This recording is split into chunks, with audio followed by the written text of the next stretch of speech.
The lecture hall filled with voices and the sound of feet on metal floors. 50 cadets from 12 different species found their seats in the enormous room. The walls were made of smooth white material that glowed softly. Outside the tall windows, stars stretched forever into the black void of space. Cadet Jiwoo walked to her seat near the back. Her boots felt heavy on the floor. Around her, aliens of all shapes and sizes talked and laughed with each other. Some had scales. Some had fur. Some had skin that looked like crystal or stone. She was the only human in the room. A group of cadets near the front turned to look at her. One of them, a tall being with blue crystalline skin, whispered something to his friends. They all laughed. Jiwoo sat down and opened her notebook. She had learned to ignore the stares months ago. The door at the front of the hall opened. Instructor Vesh walked in with long, powerful strides. He was a dragon, nearly 3 meters tall, with dark red scales and eyes like burning coals. His uniform was perfect. Medals covered his chest. Every cadet in the room sat up straight. "Good morning," Vesh said. His voice was deep and rough. "Today we study the combat methods of primitive civilizations, species that fought wars before they discovered proper technology." He touched a panel on his wrist. A holographic display appeared in the air above his desk. Images showed soldiers fighting with simple weapons, guns that used explosives to fire metal bullets, blades made of sharpened steel, soldiers running on foot instead of using hover vehicles. "These methods are outdated now," Vesh continued, "but they are important to study. They show us how far we have evolved, how much better our technology makes us." A cadet near the front raised his hand. It was Hyan, the one with crystalline skin. His body was covered in natural armor that could stop most weapons. He was the top student in their combat training class. "Instructor, do any species still use these primitive methods?" Hyan asked. Vesh smiled. It was not a kind smile. One species still relies heavily on such tactics. The humans. The room erupted in laughter. Jiwoo kept her eyes on her notebook. Her face felt hot. "The humans have been part of the Galactic Coalition for 200 years, Vesh said. But they still train their soldiers in hand-to-hand combat. They still use projectile weapons as backup systems. They still teach something they call psychological warfare." More laughter filled the hall. Cadet Mireille, a Theran female with pale purple skin and large black eyes, spoke without raising her hand. Her species could communicate through thoughts, but she used words now so everyone could hear. Why would anyone still use such methods? She asked. "We have energy shields, plasma weapons, tactical telepathy. What good is punching someone when you can eliminate them from a kilometer away?" "An excellent question," Vesh said. He looked around the room. "Does anyone here study these primitive human tactics?" Silence. Then, slowly, Jiwoo raised her hand. Every head turned. 50 pairs of alien eyes stared at her. Hyan laughed loudly. Others joined him. Someone in the back made a comment in a language Jiwoo didn't understand, but she knew it was about her from the tone. "Of course the human studies human tactics," Hyan said. What else would she learn? Her people have nothing better to offer. More laughter. Vesh did not tell them to stop. He just looked at Jiwoo with something like pity in his burning eyes. "Tell us, Cadet Jiwoo," Vesh said. "Why do you think your people cling to these outdated methods?" Jiwoo stood up. Her heart pounded in her chest, but her voice came out steady. "Because they work, sir. In situations where technology fails, the fundamentals of combat remain the same." Hyan turned in his seat to face her. "Technology doesn't fail. Not our technology. Maybe human technology is so primitive that it fails. But our systems are perfect." "No system is perfect," Jiwoo said quietly. "Sit down, Cadet," Vesh said. His voice was not cruel, but it was dismissive. "We will continue our lesson," Jiwoo said. The lecture went on for another hour. Vesh talked about ancient warfare. He showed images of human soldiers fighting in terrible conditions. In mud, in snow, in deserts. He talked about how fragile humans were compared to other species, how short their lives were, how weak their bodies. "The humans are our allies," Vesh said near the end of class. "We must respect them. But we must also be realistic. They are the weakest species in the coalition. Their only advantage is their large population and their willingness to fill support roles." Jiwoo wrote everything down in her notebook. She did not look up. At the back of the hall, someone else was watching. General Tavik stood near the door. He had entered quietly during the lecture. He was of Relin, a species known for their military excellence. His face was scarred from 40 campaigns. His uniform was old and worn, not polished like Vesh's. When the cadets laughed at Jiwoo, Tavik's expression did not change, but his hands tightened into fists. When Hyam made his comment about human technology, Tavik closed his eyes for a moment. And when Vesh dismissed Jiwoo's answer, Tavik whispered something under his breath. 2 cadets near him heard it clearly.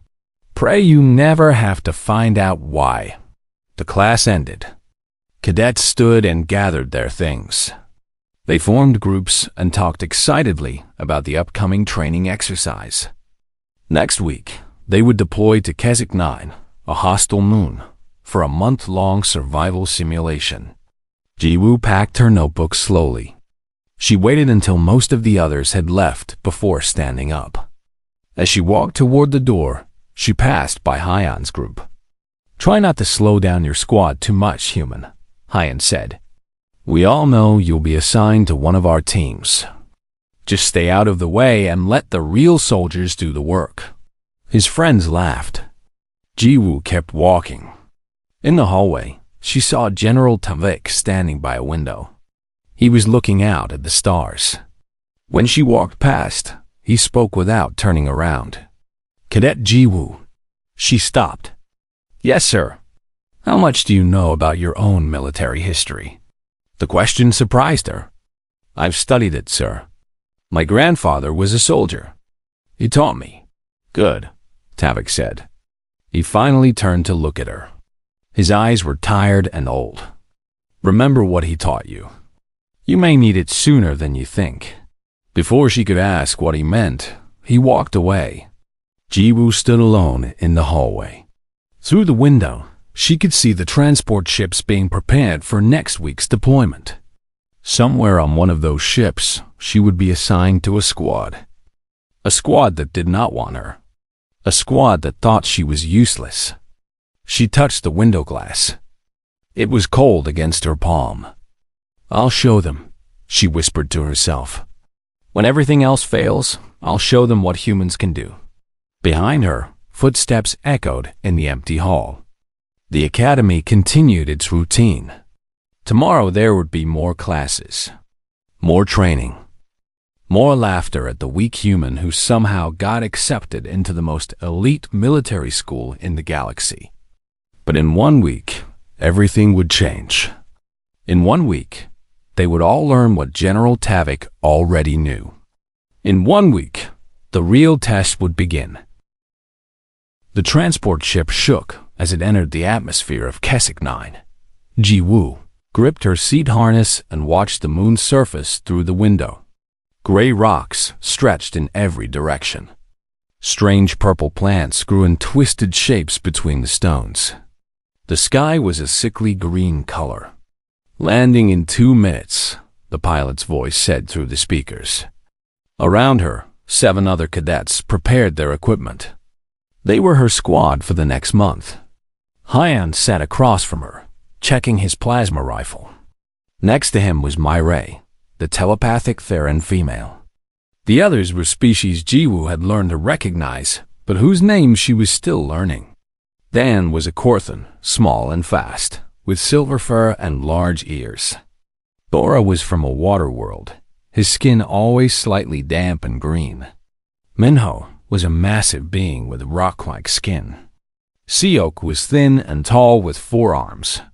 There was also Youngho, of Relin like General Tavik, though much younger and less scarred. None of them had spoken to Ji-woo during the 3-hour flight. The ship landed with a hard bump. The door opened and hot air rushed in. It smelled like sulfur and rotting plants. Ji-woo grabbed her pack and followed the others out onto the moon's surface. "Squad 7, attention," a voice said from Hyan's communicator. It was Instructor Vesh, watching from the orbiting command ship. "Your objective is to survive for 30 days using the supplies provided. You will be monitored, but not assisted unless there is a life-threatening emergency. Your performance will determine your final grades for advanced survival training. Begin." Hyan immediately took charge. "Minho, Seok, set up the shelter here. Dan, Bora, scout for water. Myray, start the sensor sweep for threats. Youngho, establish a perimeter." He looked at Ji-woo last. "You, unpack the supplies and organize them." Ji-woo nodded and started working. She did not argue. She had learned that arguing made things worse. The first week passed slowly. The squad worked well together, but they worked around Ji-woo, not with her. They gave her simple tasks: carrying equipment, standing guard during the safe daylight hours, cooking meals using the automated food processors. They had advanced technology for everything. Energy shields protected their camp from the harsh weather. Sensors detected any dangerous animals within a kilometer. Water purifiers could clean the toxic water from the nearby stream. Plasma weapons could handle any threat. On the 4th day, Ji-woo tried to make a suggestion. They were using a lot of power for the energy shields. She had noticed that the temperature dropped at night but stayed mild during the day. They could save power by only running the shields at night. "We don't need to save power," Hyan said without looking at her. "We have enough cells for 3 months.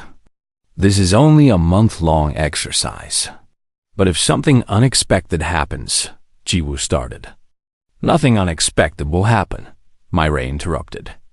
"We have sensors. We have communication with the command ship. We're not primitive humans stumbling around in the dark." The others laughed. Ji-woo went back to her task. On the 8th day, everything changed.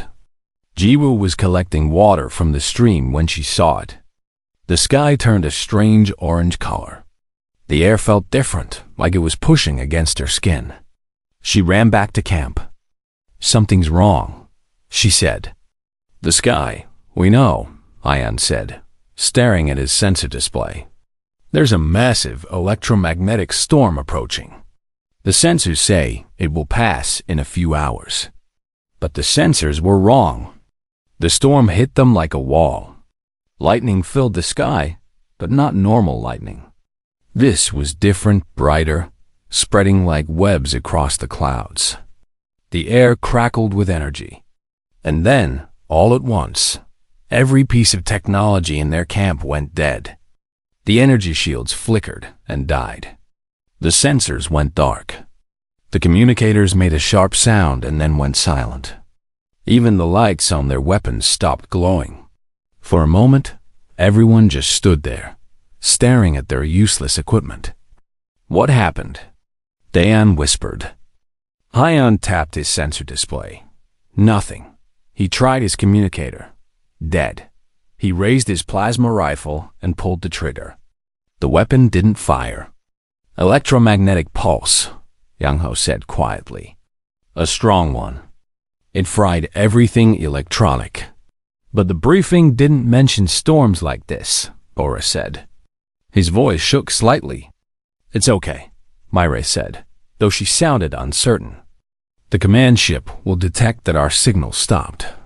They'll send rescue." "When?" Minho asked. His rock-like face showed no emotion, but his voice was tight. They all looked at each other. No one wanted to say it. Finally, Youngho spoke. The next scheduled supply check is in 12 days. Silence. We have food for 3 days, Seok said, checking the packs with his 4 arms. The processors are dead. We only have the emergency rations. And no way to purify water, Dayan added. And no shields, Bora said, looking at the darkening sky with fear in his eyes. Panic started to spread through the group. They were trained soldiers, but they had been trained to use technology. Without it, they were vulnerable, lost. Jiwoo had been standing at the edge of the camp, watching the storm. Now she turned around and walked toward them. Her voice cut through their worried conversations. We need to move to higher ground. Now. Everyone stopped and looked at her. Why? Hyan asked. This area is too exposed. When night comes, the temperature will drop. We have no shields. We need natural shelter. She pointed toward a rocky hill about half a kilometer away.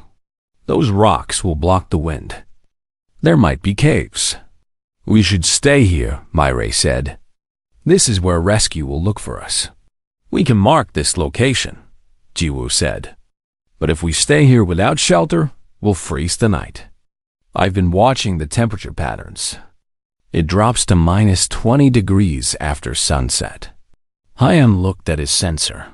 Dead. He had no way to verify what she was saying. He looked at the others. They all seemed uncertain. She's right about the temperature, Youngho said quietly. I've been feeling it too. My species is sensitive to thermal changes. Fine, Hyan said. But we come back tomorrow if the temperature isn't that bad. They gathered what they could carry and started walking. Jiwoo took the lead. She had already fashioned a walking stick for Youngho, who had hurt his leg earlier in the week. She made it from a strong branch and wrapped it with cloth for grip. As they walked, she studied the ground. She studied the plants.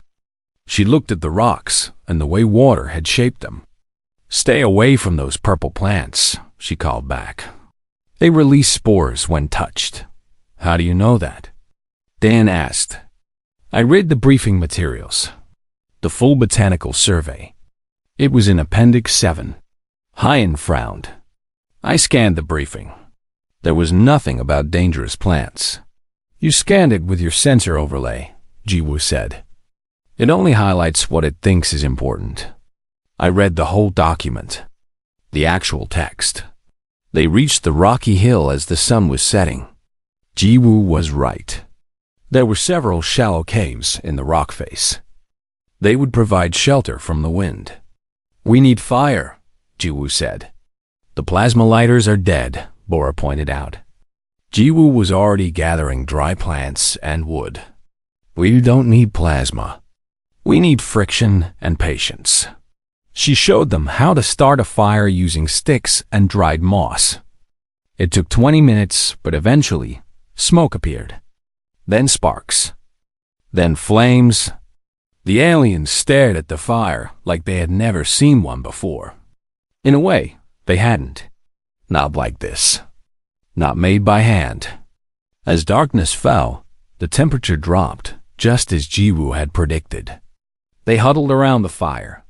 She showed them how to reflect heat using flat stones, how to insulate the cave entrance with branches and leaves, how to rotate positions so everyone stayed warm. How do you know all this? Minho asked. His voice was different now, respectful. Jiwoo fed another stick into the fire. On Earth, we had to learn these things before we had technology. Some places still teach them. My grandfather taught me.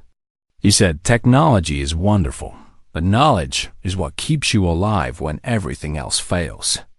Hyan sat across the fire from her. His crystalline skin reflected the orange flames. I'm sorry, he said quietly. For what? For saying your people had nothing to offer. For treating you like you were useless. Jiwoo looked at him. You're not useless without your technology. You're just unprepared. There's a difference.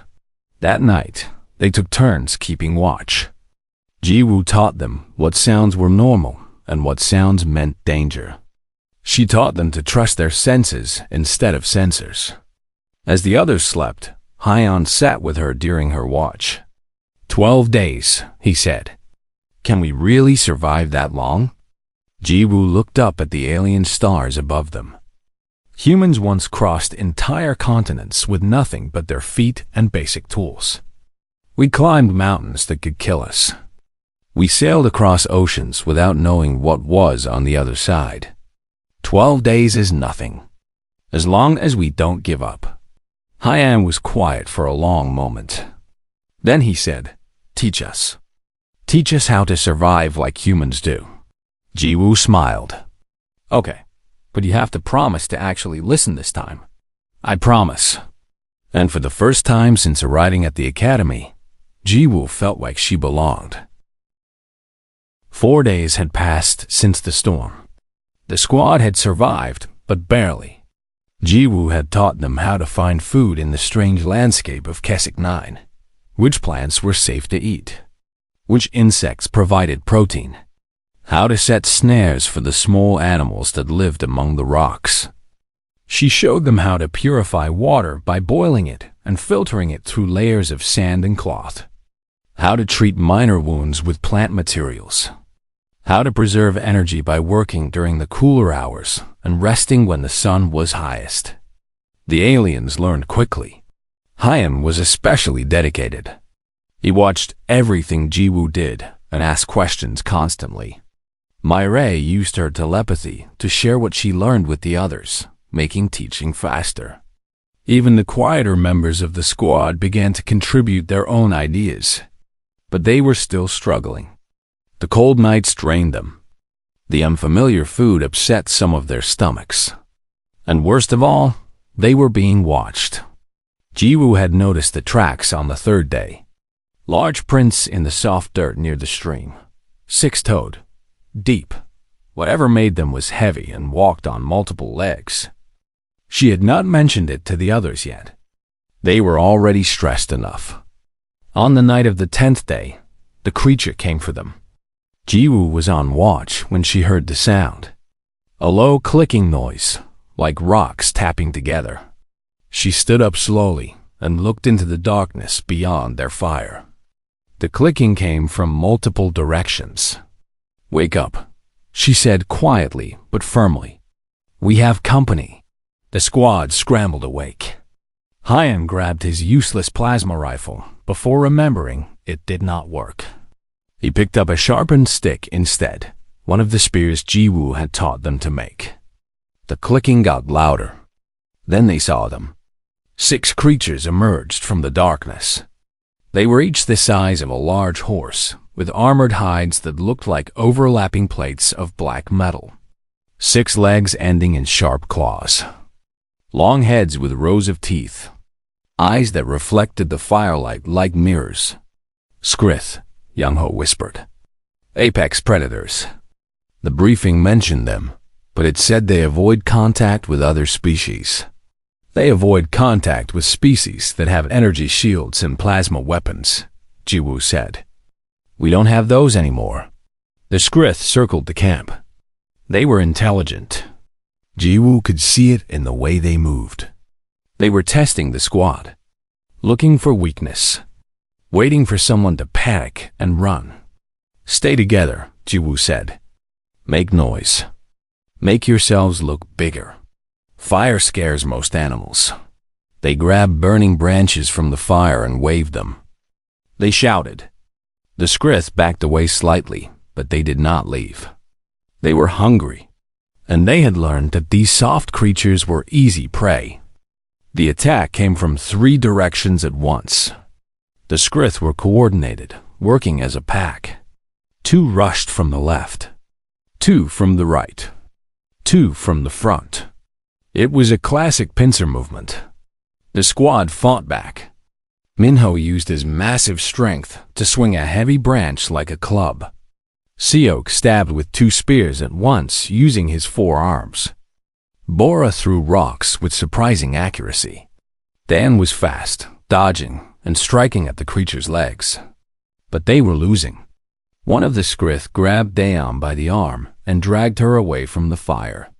She screamed. The creature's teeth were closing toward her throat. Jiwoo moved without thinking. She grabbed a burning branch and ran straight at the Skrith. She jammed the fire into the creature's face. It released Dan and reared back, clicking in pain and anger. "Run!" Jiwoo shouted at Dan. "Back to the others." But Dan was injured and disoriented. She ran in the wrong direction, into the darkness, away from camp. The Skrith that had grabbed her immediately gave chase. 2 others followed it. "Dan!" Myrae screamed. She started to run after her friend. "No!" Jiwoo grabbed her arm. "If we all run into the dark, we'll all die. We can't leave her." Hyen said. "We're not leaving her," Jiwoo said. Her mind was racing. "But we can't chase them blindly. We need a plan." The remaining 3 Skrith had pulled back, watching from just beyond the firelight. They were waiting. They had learned that splitting the group was a good strategy. "What plan?"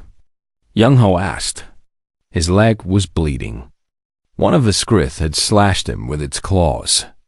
Jiwoo looked at each of them. They were exhausted, scared, but they trusted her now. She could see it in their eyes. "We hunt them," she said. "Hunt them?" Bora's voice was high with fear. "They're hunting us." "Not anymore," Jiwoo said. "Right now, they think we're prey. Animals that will run and scatter when attacked. We need to show them they're wrong." She started giving orders. Quick and clear. "Minho, Seok, you stay here. Keep the fire big and make noise. Make them think we're all still here. The rest of you with me. Bring weapons. Bring fire. And stay quiet." They moved into the darkness. Jiwoo led them in a wide circle, away from where Dan had run but parallel to it. She was tracking the Skrith by their sounds. The clicking. The scraping of claws on rock. "What are we doing?"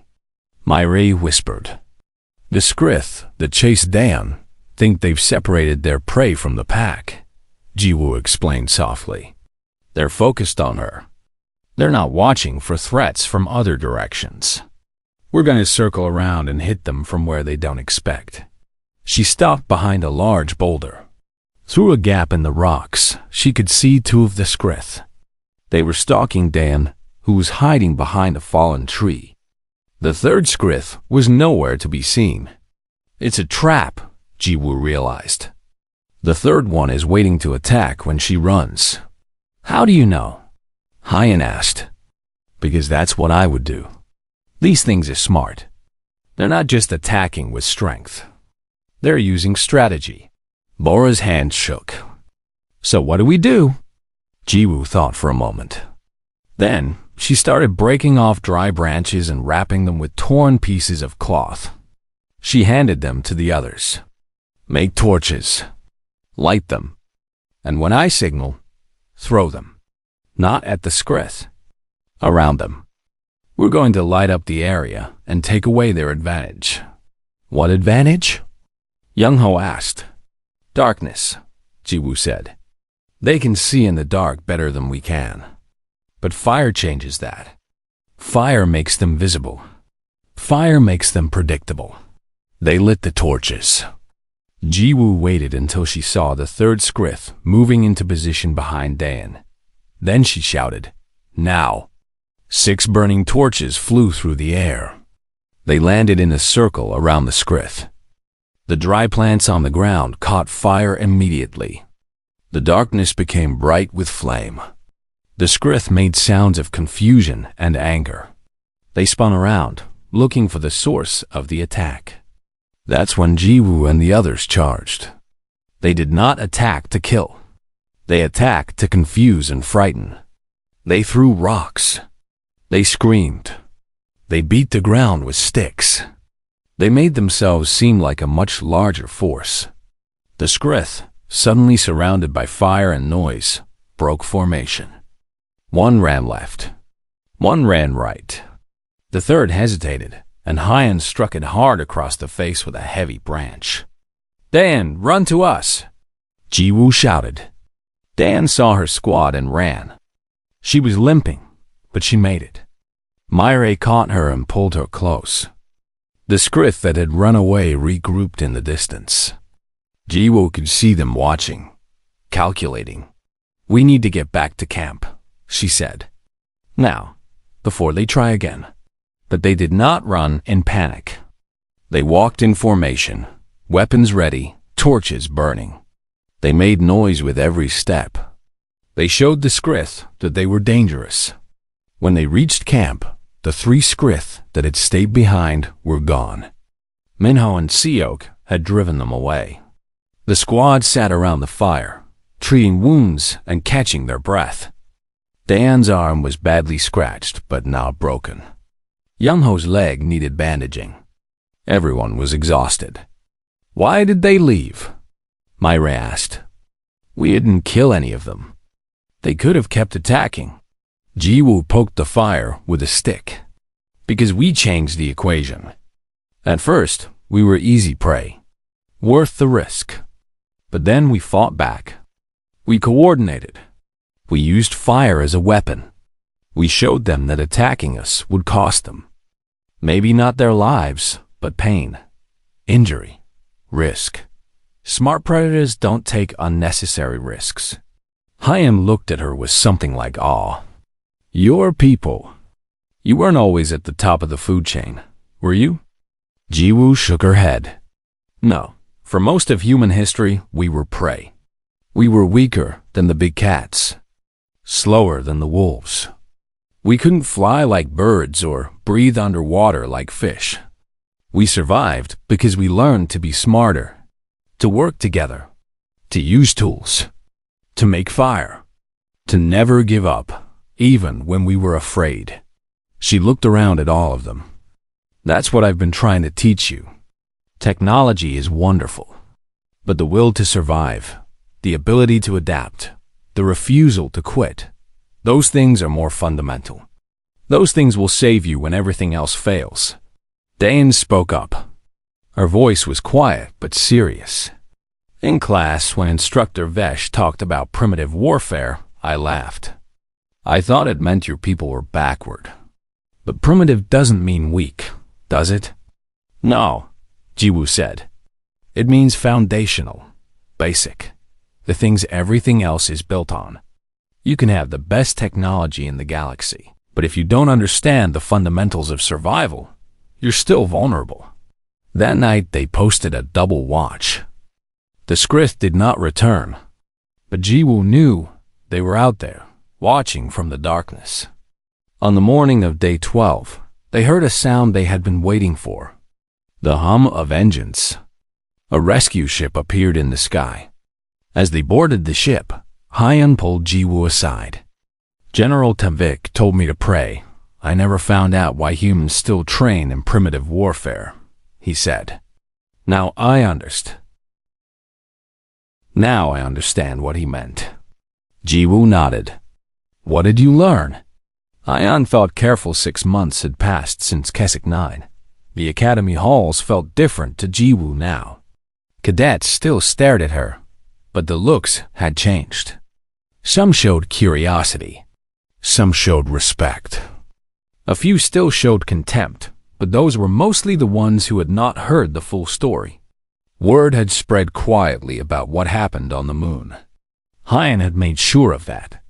He never took credit away from Jiwoo, even when Instructor Vesh tried to write the official report to emphasize team adaptation rather than human survival skills. Hyan had corrected the record. Now Jiwoo walked to class with a group. Hyan was always nearby. Myre often joined them, sharing thoughts telepathically with Jiwoo when she had learned to open her mind to it. Dan, Youngho, Minho, Seok, and Bora formed a tight unit around her. They called themselves Squad 7, even though the official squads had been reassigned. They ate together, trained together, studied together. Other cadets had started asking Jiwoo questions. How to start a fire without technology. How to track animals. How to find north without a compass. She answered patiently, sharing what her grandfather had taught her. But not everyone was happy about the change. Instructor Vesh still taught his classes the same way. He still called human tactics primitive. He still emphasized technology over fundamentals. When Jiwoo raised her hand now, he called on her, but his voice carried a note of irritation. The only instructor who seemed genuinely pleased was General Tavik. He had started observing their training exercises more often. Sometimes he would pull Jiwoo aside after class to ask questions about Earth, about human military history, about her grandfather. He was a soldier in the Frontier Rebellion, wasn't he? Tavik asked one day. Jiwoo was surprised. Yes, sir. How did you know? Tavik's scarred face softened slightly. Because I was there too. On the other side, at first. Then fighting alongside humans when the real enemy revealed itself. He paused. I may have met him. What was his name? Jihoon, Jiwoo said quietly. Tavik closed his eyes. I remember a Jihoon. Older man. Gray hair. Laughed a lot, even when things were terrible. Jiwoo smiled. That sounds like him. He saved my life, Tavik said.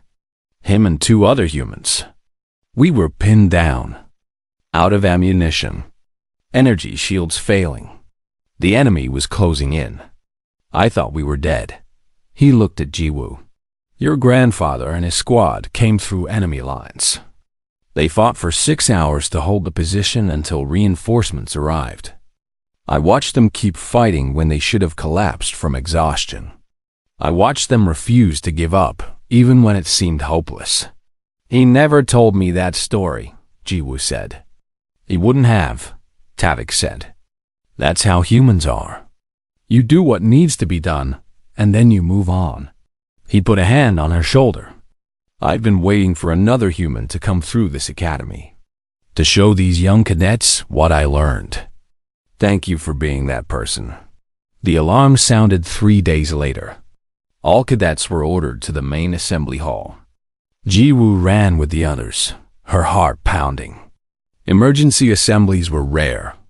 They meant something serious had happened. General Tavik stood on the stage. His face was grim. Behind him, a holographic display showed a planet. Eston 7, one of the Coalition's agricultural colonies. Cadets, Tavik's voice echoed through the hall. We have received a priority distress call. Eston 7 is under attack by the Valve swarm. Shocked whispers filled the room. The Valve were known throughout the galaxy. An insectoid species that operated on hive mind principles. They did not negotiate. They did not retreat. They simply consumed everything in their path. The main fleet is engaged in the Outer Rim and cannot return in time, Tavik continued. The colony has 6,000 civilians in underground shelters. We have been ordered to deploy senior cadets to assist in defense and evacuation. The holographic display changed. It showed the colony's layout, the defensive positions, the landing zones. This is not a simulation, Tavik said. His voice was hard. This is a real combat operation. Some of you may be injured. Some of you may die. If any cadet wishes to decline deployment, you may leave now with no penalty. You are students, not soldiers. No one will judge you. No one moved? Tavik nodded slowly. You will deploy in your training squads. Report to the armory for equipment. Transports launch in 2 hours. Dismissed. The hall erupted into motion. Cadets ran to prepare. Jiwoo found herself standing with Squad 7. We're really doing this, Bora said. His voice shook slightly. We survived Keswick 9, Hyen said. We can do this. But Jiwoo saw the fear in his eyes. They all did. This was different from a survival exercise. This was war. General Tavik approached them as they headed to the armory. He pulled Jiwoo aside while the others continued. "I need to tell you something," he said quietly. "The situation at Eston 7 is worse than I announced. The Valve have already overrun the primary defensive perimeter. The colony's military forces are down to 30% strength. The evacuation ships won't arrive for 18 hours. "Why are you telling me this?" Jiwoo asked. "Because I know what's going to happen," Tavik said. "The technology will fail. It always does against the Valve. They disable energy shields with some kind of organic electromagnetic pulse. They corrode plasma weapons with their acidic blood. They overwhelm sensors with their numbers." He gripped her shoulder hard. "When that happens, those cadets are going to need someone who knows how to fight without technology. Someone who understands that war isn't about having the best weapons. It's about refusing to break." Jiwoo felt the weight of his words. "You want me to lead them?" "I want you to save them," Tavik said. "The way your grandfather saved me." 2 hours later, Jiwoo sat in a transport with 200 other cadets. The ship was cramped and hot. Everyone was checking their equipment. Plasma rifles, energy shields, medical supplies, ration packs. Hyan sat next to her. "Are you scared?" he asked quietly. "Terrified," Jiwoo admitted. "Good," Hyan said. "Fear keeps you alert." "Your grandfather teach you that?" "No. A human general named Patton said it. Courage is fear holding on a minute longer." The transport shook as it entered Eston 7's atmosphere. Through the windows, Jiwoo could see smoke rising from the colony. Fires burned across the landscape. And moving between the buildings, like a black tide, were the Valve. There were thousands of them. Maybe tens of thousands. They moved in perfect coordination, the hive mind directing every action. They were about the size of large dogs, with 6 legs, sharp mandibles, and armored carapaces. "By the stars," Myre whispered. "There are so many." The transport landed hard. The doors opened and the cadets poured out. Officers were shouting orders. Defensive positions were being established around the evacuation zones. Squad 7 was assigned to the eastern perimeter. They took position behind hastily constructed barricades. All around them, cadets from other species prepared for the attack. "Energy shields at maximum," an officer ordered. "Plasma weapons on full power. They're coming." The Valve came like a wave. They crashed against the defensive lines. Energy shields flared as the creatures threw themselves against them. Plasma fire cut through their ranks. But for every Valve that fell, 2 more took its place. For 4 hours, the cadets held. Technology and training were enough. The shields held. The weapons worked. The lines did not break. Then Jiwoo saw it. A strange shimmer in the air above the Valve swarm. It looked like heat distortion, but the temperature was dropping. "Shields down!" Someone shouted in panic. All along the defensive line, energy shields flickered and died. The Valve had released some kind of organic electromagnetic pulse, just as Tavik had warned. "Switch to backup weapons," officers ordered. But the plasma rifles were designed to work with the shield generators. When the shields died, the weapons lost their primary power source. They could fire, but only a few shots before overheating. The Valve sensed the weakness immediately. The hive mind adjusted. They pressed the attack harder. Cadets began to fall back. Not in an organized retreat, but in growing panic. Without their technology, they felt vulnerable, exposed. Jiwoo watched the line beginning to crumble. She saw cadets she knew, cadets she had trained with, starting to break. And she knew what she had to do. She raised her hand high in the air. It was a simple gesture, but everyone in her section saw it. Squad 7 saw it. The cadets nearby saw it. General Tavik, watching from the command post on a distant hill, saw it on his tactical display. A single cadet raising her hand amid the chaos. He closed his eyes.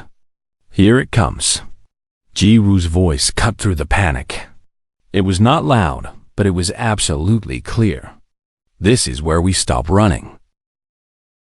The cadets around Ji-woo stopped moving. Some were halfway through retreating. Others were frozen in confusion. A raised hand demanded attention in a way that shouting could not. "Command override request," Ji-woo said into her communicator. It was still working for voice, even if the tactical systems were down. "This is Cadet Ji-woo requesting tactical authority for Eastern Sector." Static. Then General Tavik's voice came through. "Override granted. Eastern Sector is yours, Cadet. Show them." 200 cadets were now under her command. Aliens from a dozen species. Most of them had never spoken to her before. All of them were watching her now. "Listen to me," Ji-woo said. Her voice was steady despite her racing heart. "Your shields are down. Your plasma weapons are dying. You're afraid. Good. Fear is a tool. Use it." She jumped up onto a barricade so everyone could see her. The Valth were still coming. Maybe 5 minutes before they hit the lines again. "We're going to reorganize. Right now. 3 defensive layers. First layer holds as long as possible and falls back to second layer. Second layer covers the retreat and holds, then falls back to third. Third layer is our anchor. We keep cycling. They can't break us if we keep moving. But how do we fight without weapons?" Someone shouted. "We have weapons," Ji-woo said. "Anything can be a weapon. Rocks, metal bars, sharpened stakes, the barricades themselves." She grabbed a piece of metal debris and held it up. "If it's heavy enough to swing and sharp enough to cut, it's a weapon." Hyan stood up beside her. "You heard her. Squad 7, start distributing melee weapons. Anything we can use." Squad 7 moved immediately. They had trained under Ji-woo. They knew she was right. Others saw them moving with purpose and started helping. "Communications," Ji-woo shouted. "We can't use tactical displays, so we use sound. Whistles for signals. 1 blast means fall back. 2 blasts means hold position. 3 blasts means advance. Can everyone hear a whistle?" Someone found emergency whistles in a supply crate. They passed them out. "Medical," Ji-woo continued. "Set up triage behind the third layer. Anyone who can walk gets patched and sent back to fight. Anyone who can't walk gets evacuated to the shelters." She was thinking fast, adapting everything her grandfather had taught her. Everything humans had learned from thousands of years of warfare. "Rotation," she called out. "No one fights until they collapse. We rotate every 20 minutes. Fight, fall back, rest, return. The Valve don't get tired because they're a hive mind. We get tired because we're individuals. So we use our individual nature as an advantage. We rest in shifts. They can't." The cadets were listening now. They were scared, but they had direction, purpose. "One more thing," Ji-woo said. "The Valve hive mind is their strength, but it's also a weakness. They think as one. They adapt as one, but they can't handle chaos. They can't handle unpredictability. So we give them chaos. How?" Myra asked. "Noise, misdirection, false attacks. We make them think we're attacking from multiple directions at once. We break their coordination." Ji-woo pointed to the sound equipment used for training exercises. "Can we use those speakers?" "They still have battery power," Young-ho said. "Feed them random noise. Loud, chaotic, unpredictable. Confuse the hive mind's ability to coordinate." The Valve hit the lines 2 minutes later. But this time, the cadets were ready. The first layer met them with physical weapons. Metal bars swung with desperate strength. Sharpened stakes thrust into gaps in the vault armor. rocks thrown with accuracy at the creatures' heads. It was brutal, primitive, nothing like the clean warfare the cadets had trained for. But it worked. When the first layer was overwhelmed, a whistle blew once. They fell back to the second layer in controlled groups, not a panicking mob. The second layer covered them with the few remaining plasma shots and their own improvised weapons. The speakers blared chaotic noise. The Valth coordination faltered. They hesitated. In that hesitation, the cadets struck. Jiwoo was everywhere. She moved between the layers, encouraging, directing, fighting alongside them. Her uniform was torn and bloody. Her right arm hung limp from a Valth strike. But she kept moving. "Don't let them surround you," she shouted to a group of cornered cadets. She led a counterattack that broke the Valth encirclement. "You're doing great," she told a young cadet who was crying as she bandaged a wound. "Get back in rotation. 20 minutes rest, then you're needed." Hours passed. The sun set. The battle continued under artificial lights and fires. Cadets fell. Some died. More were wounded. But the line held. The Valth kept coming. They learned to ignore the noise after a while. They adapted to the defensive layers. But every time they adapted, Jiwoo changed tactics. She ordered barricades moved to create new kill zones.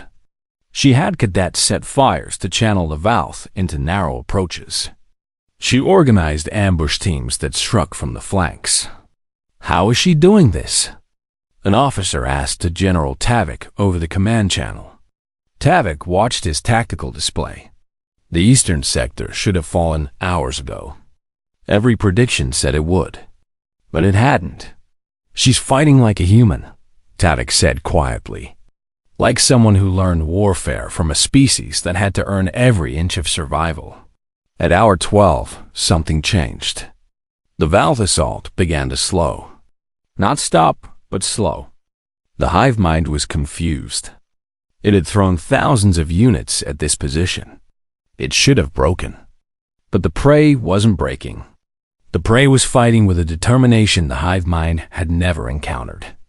Every time the Valth adapted, the prey adapted faster. Every time they learned a pattern, the pattern changed. At hour 14, the Valth began to retreat from the eastern sector. They pulled back to regroup, to reassess. In that moment of quiet, the exhausted cadets looked at each other. They were covered in blood and dirt. Many were wounded. They had been fighting for 14 hours straight. But they had held. Jiwoo sat down heavily on a broken barricade. Hyan sat beside her. His crystalline armor was cracked in a dozen places. "The evacuation ships," he said. His voice was hoarse. "They're landing now." "We did it," Jiwoo nodded. She was too tired to speak. Mireille approached with a medical kit. She started bandaging Jiwoo's arm without asking permission. "You're going to the medical ship." "Not yet," Jiwoo said. "Not until everyone else is evacuated." "That's an order from your telepathic friend, not a request," Mireille said, but she was smiling. Around them, other cadets were helping the wounded to the evacuation ships. The eastern sector had held. The civilians were safe. General Tavik arrived an hour later, after the last evacuation ship had departed.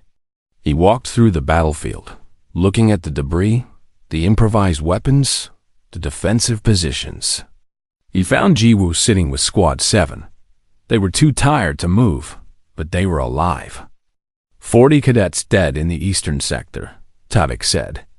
80 wounded, but 6,000 civilians evacuated safely. The other sectors lost twice as many cadets and evacuated half as many civilians. He looked at Jiwoo. "What you did here, this will be studied for years. You took untested cadets and turned them into soldiers, using nothing but human warfare doctrine." "I just did what my grandfather taught me," Jiwoo said quietly. "Your grandfather will be proud," Tavik said. He knelt down so he was at eye level with her. "I need to tell you something. 15 years ago, when the Frontier Rebellion happened, I was a young officer, arrogant. I believed technology and superior species made better soldiers." He paused. "Then I watched 300 of my troops get pinned down by an enemy force. We were losing. We were going to die. Then a human squad arrived. 12 humans against 400 enemies. They told us to hold on. They would get us out." Tavik's voice became rough with emotion. "I watched those 12 humans fight for 6 hours. I watched them use tactics I'd never seen. Tactics that seemed primitive and brutal. But they worked.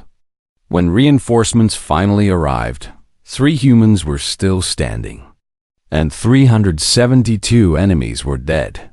He looked at Jiwoo with tears in his ancient eyes. "Your grandfather Jihoon was one of those 3. He saved my life. And today, you saved 200 young cadets who thought they knew what warfare was. You taught them what I learned that day." "What's that, sir?" Jiwoo asked. "That humanity didn't reach the stars because you had the best technology. You reached the stars because you're the species that refuses to die. You're the species that finds a way, every single time." 3 months later, Jiwoo stood in the Academy lecture hall. The same hall where instructor Vesh had once mocked human tactics. But Vesh wasn't teaching this class anymore. General Tavik was. "Advanced Combat Doctrine," Tavik announced. "Today we discuss human warfare principles. These are now mandatory study for all cadets." He touched his wrist panel. The holographic display showed images of the battle at Eston 7. It showed Jiwoo organizing the defensive layers. It showed cadets fighting with improvised weapons. It showed humans being human. "Can anyone explain the core concept behind human persistence tactics?" Tavik asked. Every hand in the room went up.